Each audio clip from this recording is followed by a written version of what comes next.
Sabe, quando a gente pensa em desnutrição, a primeira imagem que vem à cabeça é quase sempre a da magreza extrema, da falta de comida.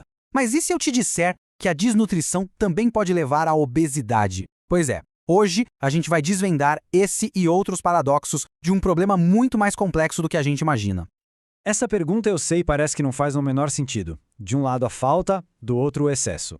Como assim? Mas a verdade é que sim, desnutrição e obesidade estão muito mais conectadas do que parece.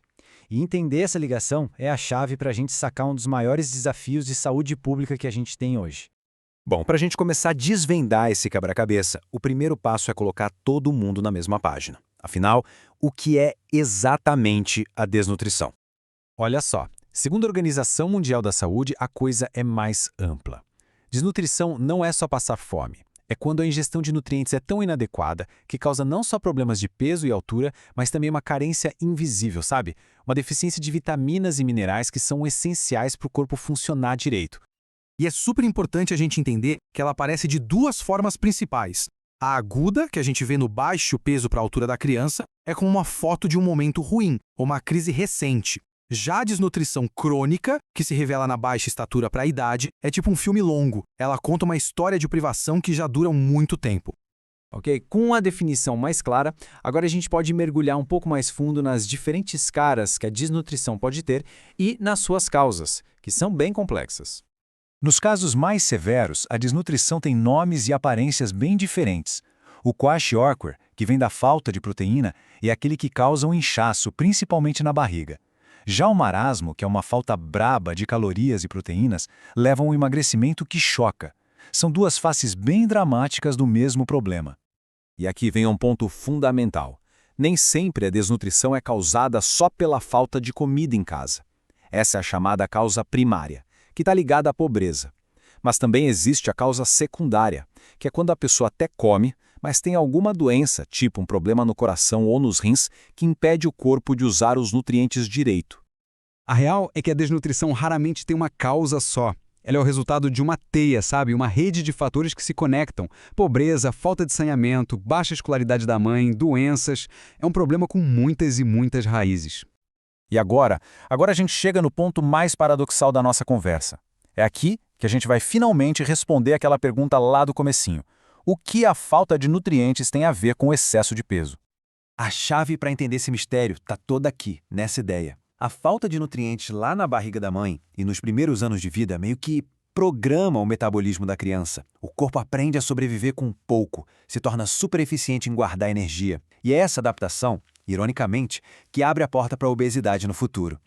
Funciona mais ou menos em 3 passos. Pensa comigo. Primeiro, o corpo se torna um poupador de energia, programado para estocar cada caloria.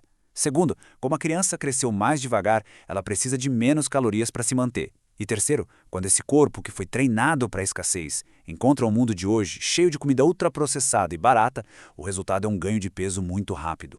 E aí, o que era uma adaptação para sobreviver vira uma armadilha social. As marcas da desnutrição na infância podem limitar o futuro, as oportunidades na vida adulta, e acabam prendendo famílias num ciclo de pobreza e saúde ruim que passa de geração em geração.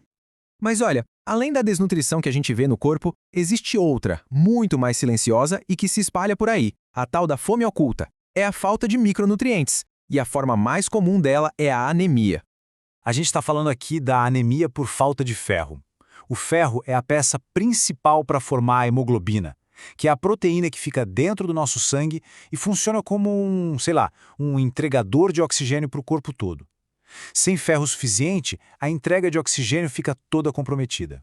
E a dimensão disso no Brasil é alarmante. A gente está falando de uma prevalência de anemia em crianças pequenas que chega ou até passa de 40%. É um número que classifica a situação como um grave problema de saúde pública.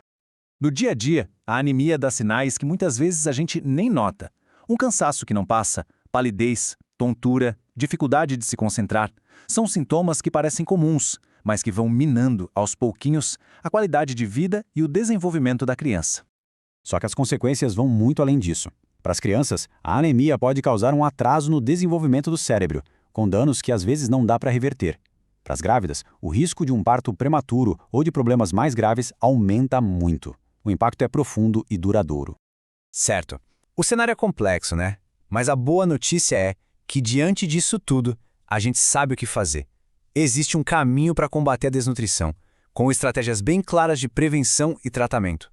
A prevenção se apoia em 4 pilares. Tudo começa com o aleitamento materno exclusivo. Depois vem uma alimentação complementar variada e nutritiva. E, claro, nada disso funciona sem o apoio de políticas públicas de segurança alimentar e um acompanhamento de perto da saúde da criança nos postos de saúde.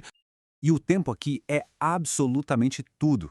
Os primeiros 1000 dias da vida de uma criança, contando desde a gestação até os 2 anos, são a janela de oportunidade de ouro.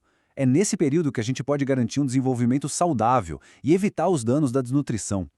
E aqui no Brasil, a gente tem exemplos concretos de que ações coordenadas dão resultado. Programas como o Bolsa Família e a Estratégia Saúde da Família são reconhecidos como peças-chave na redução da desnutrição no país. Isso mostra que quando a gente junta a política social com saúde, a coisa funciona. E com isso, a gente fecha o nosso ciclo. Se a desnutrição e a obesidade são, na verdade, 2 lados da mesma moeda, o nosso desafio fica ainda maior. Como é que a gente constrói um sistema de saúde e de alimentação que consiga, ao mesmo tempo, combater a falta e o excesso? Essa pergunta não é só para especialistas, não, é a grande questão para o futuro da saúde de todos nós.